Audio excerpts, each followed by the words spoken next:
Hello students, आप सभी का स्वागत करता हूं अपने यूट्यूब चैनल SCS एजुकेशन के लाइव क्लास में। दोस्तों, अगर आप हमारे चैनल पर पहली बार आए होंगे तो हमारे चैनल को सब्सक्राइब कर दीजिएगा और हमारा जो ये क्लास अच्छा लगे तो आप लोग हमारे वीडियो को लाइक कर दीजिएगा। जैसा कि दोस्तों हम लोग संडे को आप लोगों का एक लाइव सेशन चला था जो 2 टाइम चला था, जिसमें हम लोग एक टाइम में साइंस के देखे थे और दूसरे टाइम में सोशल साइंस के देखे थे। अगर आप लोग उस टेस्ट के क्वेश्चन को अभी तक अटेंड नहीं किए हैं तो वो आप हमारे डिस्क्रिप्शन लिंक में उसका लिंक दिया गया है टेस्ट के वीडियो का, आप जाके उस वीडियो को भी देख सकते हैं ताकि आप लोगों को इस प्रकार से पता चल जाए कि आपके बोर्ड एग्जाम में किस तरह के क्वेश्चन पूछे जा सकते हैं। क्योंकि मैंने जो कल टेस्ट का सिलेबस आप लोगों का लिया था वो बिल्कुल आप लोगों के एग्जाम के पैटर्न पर आधारित था और जितना आप लोगों को क्वेश्चन पूछा गया था उससे कुछ ना कुछ आपके क्वेश्चन बोर्ड एग्जाम में रह सकते हैं। इसमें इसकी 100% गारंटी है। तो आप सभी जो उस लेक्चर को जो टाइम लिए गए थे उस दोनों वीडियो को जाके देख सकते हैं।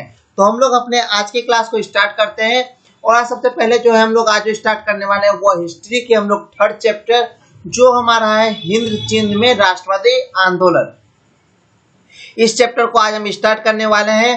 तो हम लोग जो है आज हिस्ट्री पढ़ने वाले हैं। जैसा कि आप लोगों को मैंने संडे को ही बता दिया था कि हम लोग जो है अब जो हिस्ट्री के थर्ड चैप्टर को स्टार्ट करेंगे, उसके बाद हम लोग सिविक्स के थर्ड चैप्टर को लेंगे। तो अभी हम लोग हिस्ट्री के थर्ड चैप्टर हिंद चीन में राष्ट्रवादी आंदोलन को स्टार्ट करते हैं इसकी क्लास। तो आप सभी जो है हमारे टोटल इंपॉर्टेंट पॉइंट्स को याद रखेंगे और टोटल इंपॉर्टेंट पॉइंट्स को देखेंगे और सभी पॉइंट्स को याद रखेंगे। तो हम लोग अपने सेशन को आज का स्टार्ट करते हैं। तो हम लोग जो है इस चैप्टर के पहले थ्योरी को हम लोग पॉइंट वाइज देखेंगे। इसके बाद पॉइंट वाइज हम लोग थ्योरी को पढ़ते हैं और पॉइंट वाइज जो हम लोग सवाल को भी सॉल्व करने का मतलब दोस्तों क्वेश्चन को सॉल्व करने का कोशिश करेंगे।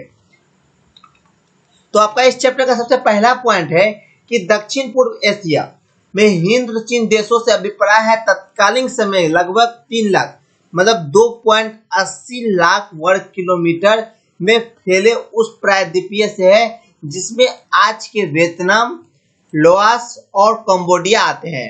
तो आप लोगों को यहाँ एक बार जो पॉइंट रखने वाली आप लोगों के बुक में भी लिखा हुआ होगा और सबसे पॉइंट में ऊपर में यही लिखा हुआ है कि दक्षिण पूर्व एशिया में हिंद चीन देशों से अभिप्राय तत्कालीन समय के लगभग 3 लाख मतलब 2.80 लाख वर्ग किलोमीटर में फैले उस प्रायद्वीपीय से है जिसमें आज के क्या सब आते हैं, आज के वियतनाम, लाओस और कंबोडिया आते हैं। तो आप लोगों को यहाँ एक इम्पोर्टेंट ऑब्जेक्टिव बनता है कि हिंद चीन के अंतर्गत कौन कौन से देश आते हैं। तो आप लोग इसके क्वेश्चन के आंसर को याद रखेंगे। हिंद चीन के जो अंतर्गत आते हैं वो हमारे वियतनाम, लाओस और कंबोडिया आते हैं। तो आप सभी इस पॉइंट को नहीं समझेंगे और इस पॉइंट के ऑब्जेक्टिव क्वेश्चन को भी याद रखेंगे क्योंकि ये क्वेश्चन आप लोगों से बार बार पूछा जाता है कि हिंद चीन के अंतर्गत कौन कौन से देश आते हैं। तो हिंद चीन के अंतर्गत अभी के जो वर्तमान में है वो वियतनाम, लाओस और कंबोडिया आते हैं। उस समय इनका नाम अलग था लेकिन अभी तत्कालीन में इन लोगों को इस सभी का नाम जो है वियतनाम, लाओस और कंबोडिया है। तो आप इस पॉइंट को अवश्य याद रखेंगे और इस पॉइंट से आपका एक ऑब्जेक्टिव क्वेश्चन बहुत ही इंपॉर्टेंट जो बन के आया वह हमारे तीनों नाम से है, वियतनाम, लाओस और कंबोडिया। ये सभी हमारे हिंद चीन देश के अंतर्गत आते हैं। तो आप लोगों से ये क्वेश्चन अगर आप बोर्ड एग्जाम में पूछेगा तो आप लोगों से ये क्वेश्चन नहीं छूटना चाहिए। तो आप लोग इस क्वेश्चन को समझ लिए कि हिंद चीन जो है इसका मतलब क्या हो गया आप लोगों का, कितने वर्ग किलोमीटर में फैला था। तो ये लगभग 3 लाख मतलब 2.80 लाख वर्ग किलोमीटर में फैला था। और इनकी जो है उत्तरी सीमाएं वो म्यांमार एवं चीन को छूती है और दक्षिण में चीन सागर है। क्या है, इसकी उत्तरी सीमा जो है वो म्यांमार और चीन को छूती है और जो है हमारे इसके दक्षिण में जो है वो हमारे चीन सागर है और पश्चिम में हमारा म्यांमार के क्षेत्र पड़ते हैं। उसके दोस्तों लाओस और कंबोडिया में जो है भारतीय संस्कृति का प्रभाव था। किसका था? वियतनाम छोड़ा के लाओस और कंबोडिया जो है दोनों में भारतीय संस्कृति का प्रभाव था। मतलब यहाँ भारतीय संस्कृति कूट कूट के भरी हुई थी। और प्राचीन काल से वियतनाम में तोकिन एवं अन्नाम में चीन का प्रभाव था और दोनों प्रांत कई शताब्दियों तक चीन के करद राज थे। वस्तुतः जब चीन में कोई शक्तिशाली शासक होता था तब इन प्रांतों को अपने कब्जे में वो ले लेता था और चीन के केंद्रीय सत्ता कमजोर पड़ने लगते थे। और जब ये क्षेत्र स्वतंत्र हो जाते थे तब चीन इसको अपना प्रभुत्व फिर से अपना लेते थे। और इसकी सांस्कृतिक पहचान जो है वो अलग अलग भाषा, लिपि एवं विकास का था। और बौद्ध धर्म के साथ साथ यहाँ कन्फ्यूशियस के दर्शन का भी पूरा प्रभाव इन क्षेत्रों पर था। और लाओस और कंबोडिया में किसका था? लाओस और कंबोडिया में हमारे भारतीय संस्कृति का प्रभाव था। ये क्वेश्चन आपके बोर्ड एग्जाम में पूछता है कि लाओस और कंबोडिया में कहाँ के संस्कृति का अधिक प्रभाव था। तो लाओस और कंबोडिया में भारतीय संस्कृति का अधिक प्रभाव था। और जो है यहाँ पर 4वीं शताब्दी में कंबुज राज्य की स्थापना हुई थी। कितनी शताब्दी में? 4वीं शताब्दी में कंबुज राज्य की स्थापना हुई थी, जहाँ का शासक कौन था? भारत वंशीय था। यहाँ जो शासक था कंबुज राज्य का, इसकी जो शासक थे वो एक भारत वंशी था। उसके बाद कंबुज भारतीय संस्कृति का प्रधान केंद्र बना रहा। कौन दोस्तों? कंबुज जो है हमारे भारतीय संस्कृति का एक प्रधान केंद्र बना रहा। उसके बाद 12वीं शताब्दी के अंत में राजा सूर्यवर्मा द्वितीय ने अंकोर वाट मंदिर का निर्माण कराया था। ये भी आपका एक इंपॉर्टेंट ऑब्जेक्टिव क्वेश्चन है कि अंकोर वाट मंदिर का निर्माण किसने कराया था। तो अंकोर वाट का मंदिर का जो निर्माण है वो राजा सूर्यवर्मा द्वितीय ने कराया था। और अंकोर वाट का जो मंदिर है वो हमारे यहाँ पर मतलब कंबोडिया में स्थित है। कहाँ स्थित है? अंकोर वाट का जो मंदिर है वो कंबोडिया में स्थित है। ये क्वेश्चन आप लोगों से बार बार पूछा जाता है कि अंकोर वाट का मंदिर कहाँ स्थित है। तो आप लोग याद रखेंगे अंकोर वाट का मंदिर जो है राजा सूर्यवर्मा ने बनाया था। और इसकी ये जो जहाँ है उस जगह का नाम है कंबोडिया। कहाँ है? कंबोडिया में जो है अंकोर वाट का मंदिर है। तो इस स्लाइड का ये दो इसमें आपका इंपोर्टेंट ऑब्जेक्टिव है। पहला हमारा हिंद चीन के अंतर्गत कौन कौन से देश आते हैं? तो हिंद चीन के अंतर्गत हमारा वियतनाम, लाओस और कंबोडिया आते हैं। और दूसरा इंपोर्टेंट ऑब्जेक्टिव है कि अंकोर वाट का मंदिर कहाँ स्थित है। तो अंकोर वाट का स्थित मंदिर हमारा कंबोडिया में स्थित है, जिसकी स्थापना राजा सूर्यवर्मा द्वितीय ने की थी। लेकिन परंतु 16वीं शताब्दी में जो है कंबुज का पतन हो गया और मध्यकाल के आंतरिक संघर्ष की स्थिति उत्पन्न हो गई। इस प्रकार इस क्षेत्र में कई देशों पर चीन एवं कुछ पर हिंदुस्तान की संस्कृति प्रभाव के कारण यह हिंद चीन के नाम से जाना जाने लगा। यह हिंद चीन के नाम से क्यों जाने लगा? तो इस क्षेत्र पर जो अधिकतर जगह में हमारे चीन का कब्जा था और इस जगह पर हिंदुस्तानी संस्कृति थी। तो दोनों की मिक्सर संस्कृति जो है यहाँ लाओस, वियतनाम और कंबोडिया में थी। तो इस कारण इसका नाम जो पड़ गया ये हिंद चीन के नाम से जाने लगा। तो कुछ हिस्से में हिंद का मतलब हिंदुस्तान का हिस्सा था और कुछ में चीन का था और दोनों संस्कृति का प्रभाव था, इसलिए इसको जो है हिंद चीन के नाम से जाना जाने लगा। तो हम लोग अपने नेक्स्ट पॉइंट की ओर बढ़ते हैं और नेक्स्ट पॉइंट हमारा है व्यापारिक कंपनियों का आगमन। क्या क्वेश्चन हमारा? व्यापारिक कंपनियों का आगमन। तो व्यापारियों का आगमन और फ्रांसीसी प्रभुत्व। तो 1998 ईस्वी में क्या हुआ हमारा? 1498 ईस्वी में हमारा क्या हुआ? वास्को डी गामा ने भारत से जुड़ने की चाह में जब समुद्री मार्ग को ढूंढ निकाला, तब पुर्तगाली ही पहले व्यापारी थे जो भारत के साथ साथ दक्षिणी पूर्वी एशियाई देशों से जुड़े थे। अब आपका यहाँ एक इंपॉर्टेंट ऑब्जेक्टिव इस पॉइंट इसमें बनता है कि सबसे पहले व्यापारी भारत के कौन थे जो समुद्री इलाके से आए थे? वह थे पुर्तगाली। कौन थे? पुर्तगाली ही पहले व्यापारी थे जो भारत के साथ साथ दक्षिणी पूर्वी एशियाई देशों में जुड़े थे। और कहीं कहीं आपको ये मिला था कि वास्को डी गामा ने भारत का खोज किया था। ऐसा कुछ भी नहीं है। वास्को डी भारत हमारा एक पहले से था। वास्को डी गामा जो है समुद्र से भारत को जुड़ने के रास्ते को ढूंढा था। किसको ढूंढा था? तो आप लोग अभी तक पढ़ते आए हैं कि भारत का खोज वास्को डी गामा ने किया था, लेकिन ऐसा नहीं है। भारत की जो खोज है वो पहले हो चुकी थी और इसके जो है समुद्री रास्ते की जो ढूंढ निकाले थे वो जो है वास्को डी गामा था। कौन थे? वास्को डी गामा था जो एक पुर्तगाली थे। कौन थे? जो एक पुर्तगाली थे जिन्होंने भारत के साथ साथ जो समुद्री इलाके से समुद्री मांग जुड़े थे। तो अगर आप लोग अब बुद्धिमानी का वाला काम करें तो क्या आप क्लास 10th के स्टूडेंट हो गए हैं? तो आप लोग अब बताएंगे कि वास्को डी गामा जो है भारत का खोज नहीं किया था। वास्को डी गामा ने भारत से जुड़ने की चाह में समुद्री मार्ग को ढूंढा था। किसको? समुद्री मार्ग से भारत से कैसे व्यापार किया जाए इसको वास्को डी गामा ने ढूंढा था। और कब ढूंढा था? 1498 ईस्वी में। तो अब आप लोग याद रखेंगे कि वास्को डी गामा ने भारत से व्यापार करने के लिए समुद्री मार्ग को ढूंढा था और ये एक पुर्तगाली थे। वास्को डी गामा कहाँ के थे? वास्को डी गामा हमारे पुर्तगाली थे। क्या थे? पुर्तगाली। उसके बाद 1510 ईस्वी में मलका के व्यापारिक केंद्र बना के हिंद चीन के दासों के साथ व्यापारिक शुरू किया। क्या हुआ दोस्तों?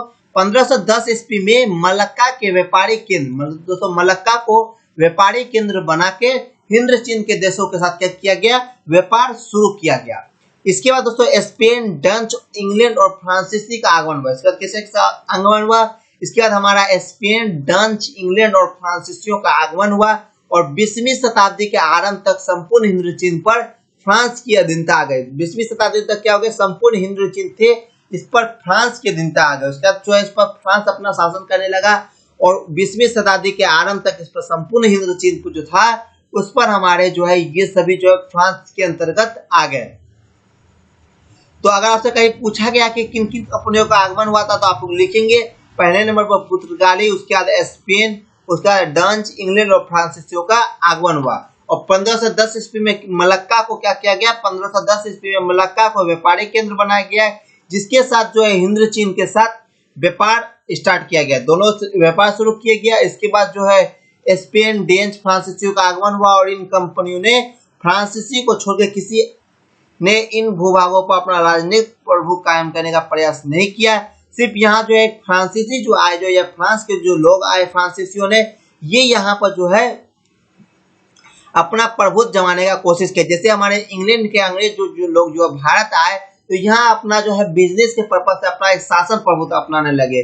वही हमारे यहाँ हुआ हिंद चीन पर फ्रांसीसियों का, ये सब आए बिजनेस करने के लिए। स्पेन, डच, इंग्लैंड ये सब जो आए हिंद चीन, ये सब बिजनेस करने के लिए आए, लेकिन जो है फ्रांसीसी जो थे ये जो है अपना यहाँ जो है राजनीतिक प्रभुत्व कायम करने के लिए प्रयास करने लगे। फ्रांस के जो लोग थे यहाँ राजनीतिक प्रभुत्व कायम करने के लिए स्टार्ट कर गया और इसी दिशा में वह प्रयत्न रहा और 17वीं शताब्दी तक बहुत से फ्रांसीसी व्यापारी पादरी हिंद चीन पहुंचे। कहाँ पहुंच गए? पादरी हिंद चीन पहुंच गए और 20वीं शताब्दी तक अंत तक जो है ये संपूर्ण हिंद चीन पर किससे आक्रमण हो गया? तो फ्रांस के अधीनता में आ गए।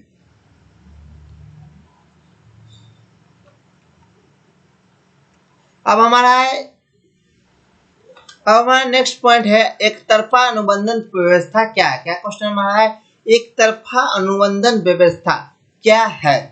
तो एक तरफा अनुबंधन व्यवस्था, ये भी आप लोगों का एक इंपॉर्टेंट पॉइंट है जो आप लोगों को जानने के लिए इंपॉर्टेंट है कि एक तरफा अनुबंधन व्यवस्था क्या है। तो एक तरफा अनुबंधन व्यवस्था एक ऐसी तरह की बंधुआ मजदूरी थी जहां वह मजदूरों को कोई अधिकार नहीं थे, जबकि मालिक के पास असीमित अधिकार थे। क्या थे? मालिक के पास असीमित अधिकार थे और जो है मजदूरों के पास किसी भी तरह की एक जो है अधिकार नहीं थे। ये सब हमारे एक हिंद चीन के राष्ट्रीयता का विकास के अंतर्गत आते हैं। तो अगर आपसे कहीं पूछा कि एक तरफा अनुबंधन व्यवस्था क्या है, और ये क्वेश्चन आप लोगों का एक सब्जेक्टिव क्वेश्चन बनता है कि एक तरफा अनुबंधन व्यवस्था क्या है, तो एक तरफा अनुबंधन व्यवस्था एक ऐसी बंधुआ मजदूरी थी जहां वहां मजदूरों को कोई अधिकार नहीं था, जबकि मालिकों के पास क्या थे? असीमित अधिकार थे। उसके बाद एक इंपॉर्टेंट ऑब्जेक्टिव पॉइंट है आप लोगों का, हिंद चीन में बसने वाले फ्रांसीसी को कोलोन कहा जाता था। क्या कहा जाता था? हिंद चीन में बसने वाले फ्रांसीसी को कोलोन, क्या कहता था? कोलोन। आप लोग इस पॉइंट को याद रखेंगे, ये क्योंकि आपका इंपॉर्टेंट ऑब्जेक्टिव है कि हिंद चीन में बसने वाले फ्रांसीसियों को कोलोन कहा जाता था। आप लोग इस पॉइंट को याद रखेंगे कि हिंद चीन में बसने वाले फ्रांसीसियों को कोलोन कहा जाता था। उसके बाद the history of the loss Vietnam के लेखक फॉन बॉय चाउ है। आप लोग इस पॉइंट को भी याद रखेंगे और जितना भी ये बुलेटेड पॉइंट में आप लोगों का पॉइंट्स है वो सब आपका एक इंपॉर्टेंट सब्जेक्टिव हो या ऑब्जेक्टिव हो, वही सब क्वेश्चन है जो आपको याद रखना जो बहुत जरूरी है, क्योंकि मैं आप लोगों को ये से डायरेक्ट बुक से नहीं बताता, मैं आप लोगों को पॉइंट डिस्कस करता हूँ, पॉइंट बाय मैं पॉइंट ढूंढ के लाता हूँ आप लोगों के लिए, जिससे आप लोगों का एक भी ऑब्जेक्टिव नहीं छूटे। अगर पूछा कहीं से, अगर किसी भी कोना से पूछा जाता है तो आप लोगों को ऑब्जेक्टिव नहीं छूटना चाहिए। इसलिए मैं आप लोगों को एक एक ऑब्जेक्टिव, एक एक पॉइंट्स को कि बुक से तैयारी आप लोगों को करा रहा हूं ताकि आप लोगों का एक भी ऑब्जेक्टिव ना छूटे और आप लोग एग्जाम में अच्छे नंबर ला सके। तो the history of the loss of Vietnam के लेखक कौन है? Phan Boi Chau. आप लोग याद रखेंगे the history of the loss Vietnam के जो लेखक है वो फॉन बॉय चाउ है, जो आप लोगों को इंपॉर्टेंट ऑब्जेक्टिव क्वेश्चन और जो आपके बार बार एग्जाम में पूछा जाता है कि the history of the loss Vietnam के लेखक कौन है, तो इसके कौन है लेखक? फॉन बॉय चाउ है। आप लोग इस नाम को याद रखेंगे, फॉन बॉय चाउ, जो दी हिस्ट्री ऑफ दी वियतनाम के लेखक हैं। उसके बाद नेक्स्ट पॉइंट हमारा वियतनाम राष्ट्रवादी दल नामक संगठन की स्थापना 1914 ईस्वी में क्या की गई थी? कब की गई थी? वियतनामी राष्ट्रवादी दल, क्या क्वेश्चन आपको पॉइंट समझेंगे, वियतनामी राष्ट्रवादी दल की जो नामक संगठन थी इसकी स्थापना 1914 ईस्वी में की गई थी। कब की गई थी? 1914 ईस्वी में वियतनाम राष्ट्रवादी दल नामक संगठन की स्थापना की गई थी। और इसका जो है पहला अधिवेशन कैप्टन में हुआ था। क्या होता है इसका जो पहला अधिवेशन हुआ था वियतनाम राष्ट्रवादी दल का, वो कहाँ हुआ था? वह कैप्टन हुआ था। लेकिन जो है संकीर्ण फ्रांसीसी सरकार ने इसे कुचल डाला और दूसरी तरफ जनता की हालत निरंतर दयनीय होती जा रही थी और चीन का जो हिंद चीन में के कृषि उत्पाद व्यापार एवं मत्स्य व्यापार पर नियंत्रण था, फिर भी वो मुख्य राजनीति से अलग रहते थे। इसी कारण जनता ने क्रुद्ध होकर 1919 में चीन बहिष्कार आंदोलन किया गया था। कब किया था? 1919 में चीन बहिष्कार आंदोलन किया था। उसके बाद 1925 ईस्वी में वियतनामी क्रांतिकारी दल का गठन किया गया था। कब? 1925 ईस्वी में वियतनामी क्रांतिकारी दल का गठन किया गया था। ये भी आप लोग का इंपॉर्टेंट ऑब्जेक्टिव है, तो आप लोग इसको भी याद कर लेंगे। उसके बाद हमारा नेक्स्ट पॉइंट है वियतनाम कोंग्रेस अर्थात वियतनाम कम्युनिस्ट पार्टी की स्थापना 1930 में वियतनाम के बिखरे राष्ट्रवादी गुटों ने एकजुट होकर किया था। कब किया था? वियतनाम के जो बिखरे राष्ट्रवादी गुट थे वो एकजुट होकर 1930 में वियतनाम कोंग्रेस जिसका मतलब होता है वियतनाम कम्युनिस्ट पार्टी की स्थापना की थी। तो वियतनाम कम्युनिस्ट पार्टी की स्थापना कब की गई थी? ये भी आपका एक इंपॉर्टेंट ऑब्जेक्टिव है। तो वियतनाम कम्युनिस्ट पार्टी की जो स्थापना है वो 1930 में की गई थी, जो राष्ट्रवादी गुटों को एकजुट कर बनाया गया था। उसके बाद 1930 के दशक की विश्वव्यापी मंदी भी एक राष्ट्रवादी के आंदोलन के विकास में योगदान था। उसके बाद वियतनामी राष्ट्रवादी दल नामक संगठन की स्थापना कब की गई थी? 1914 ईस्वी में गई थी। उसके बाद 1925 में वियतनामी क्रांतिकारी दल का गठन किया गया था। वियतनामी राष्ट्रवादी दल नामक संगठन की स्थापना कब की गई थी? तो इसकी स्थापना 1914 ईस्वी में की गई थी और 1925 में वियतनामी क्रांतिकारी दल का गठन हुआ था। अब हम लोग द्वितीय विश्व युद्ध एवं वियतनामी स्वतंत्रता को देखते हैं। क्या देखते हैं? द्वितीय विश्व युद्ध और वियतनामी स्वतंत्रता। तो द्वितीय विश्व युद्ध की परिस्थितियों ने वियतनामियों को एक निर्णायक रास्ता प्रदान किया। क्या किया? एक निर्णायक रास्ता प्रदान किया।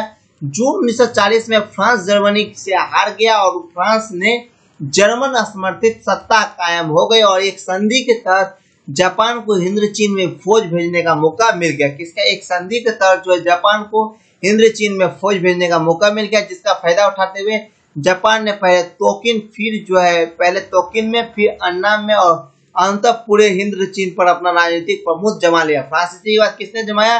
फ्रांसीसी के बाद जो है हिंद चीन पर जर्मनी ने अपना, जापान ने अपना जो राजनीतिक प्रभुत्व जमाना का स्टार्ट कर दिया।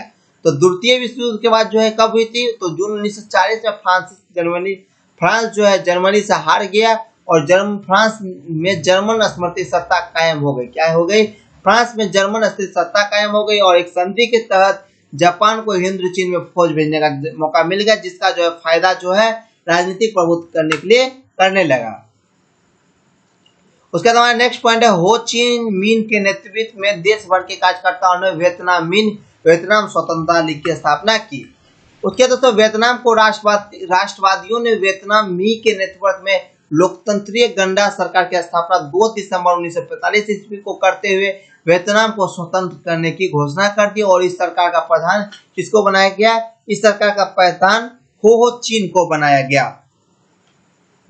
आप लोग इस पॉइंट को फिर से समझेंगे। वियतनाम में राष्ट्रवादियों ने वियतनाम मी के नेतृत्व में 2 सितंबर 1945 को गणतंत्र सरकार की स्थापना करते हुए वियतनाम की स्वतंत्रता की घोषणा कर दी और जो है इस सरकार का प्रधान किसको बनाया गया? इसका जो प्रधान है वो हो ची को बनाया गया। किसको बनाया गया? हो ची को इसका प्रधान बनाया गया। तो ये जो है वियतनाम की और सरकार प्रधान हो ची को बनाया गया। उसके बाद स्थापना कर पीड़ित किसानों, आतंकियों, व्यक्तियों, बुद्धिजीवियों सभी को शामिल कर छापामार युद्ध की नीति अवलंबन किया। किसने? हो ची ने। हो ची ने कैसी हो ची मिन जो है इसने कैसी नीति अपनाने के लिए कि ये छापामार युद्ध की अवलंबन किया और द्वितीय विश्व युद्ध के बाद समय पर्ल हार्बर पर जापान का आक्रमण के साथ अमेरिका युद्ध में शामिल हो गया और 1944 में फ्रांस जर्मनी के आधिपत्य से निकल गया और जापान में अमेरिकी परमाणु आक्रमण के पश्चात पोन्ट्स की घोषणा के तहत जापान में आत्मसमर्पण कर दिया। और इस स्थिति में जापान की सेनाएं वियतनाम से निकलने लगी और फ्रांस के पास इतनी शक्ति नहीं बची थी कि खुद को पुनः हिंद चीन में स्थापित रख सके। इसका लाभ उठाते हुए वियतनाम को राष्ट्रवादियों ने वियत मिन्ह के नेतृत्व में लोकतंत्रीय गणराज्य सरकार की स्थापना 2 सितंबर 1945 को स्वीकार करते हुए वियतनाम को क्या कर दी, स्वतंत्र घोषणा कर दी। और इस सरकार का जो प्रधान है वो हो चीन को बनाया गया। लेकिन हिंद चीन ने अनेक राज्यों में विभक्त था और जापानी सेनाएं हिंद चीन से निकल रही थी, तो कंबोडिया, लाओस, अन्नाम में पुनः प्राचीन राजवंशों की प्रतिष्ठा मिली। और इसी क्रम में अन्नाम का शासक बायोदाई बना और परंतु इन शासकों का समाजवादी राष्ट्रवादी के समक्ष टिकना कठिन था। अतः बादोई ने 25 अगस्त 1945 को ही अपना पद छोड़ दिया और वियतनाम को एक गणराज्य बनाया देगा। तो हम लोग यहाँ तक देख चुके हैं और हम लोग कल से जो पढ़ाई करेंगे वो करेंगे हिंद चीन के प्रति फ्रांसीसी नीति। जो कल से हमारा लैब सेशन होगा वह बिल्कुल लाइव होगा और आप लोगों को सामने में स्क्रीन पर बुक दिखेगा और मैं आप लोगों को बुक से पढ़ाऊंगा। तो कल से हम लोग का क्लास इस टाइप से होगा। ये भी सिर्फ मैंने आप लोगों को कल से जो है लाइव में सिर्फ बुक दिखाऊंगा। मैं उसके बाद सिर्फ उसके बाद मैं आप लोगों को इसका एक पॉइंट का भी क्लास लूंगा। तो पहले आप लोग बुक से अगर आप लोग तो पढ़ेंगे तो आप लोगों को ज्यादा समझ में आएगा, इसलिए मैंने सोचा कि पहले आप लोगों को कल बुक से बताओ। तो मिलते हैं कल की क्लास में, तब तक के लिए बाय। तो कल 8 बजे आप सभी जो है लाइव क्लास आने के लिए तैयार रहेंगे।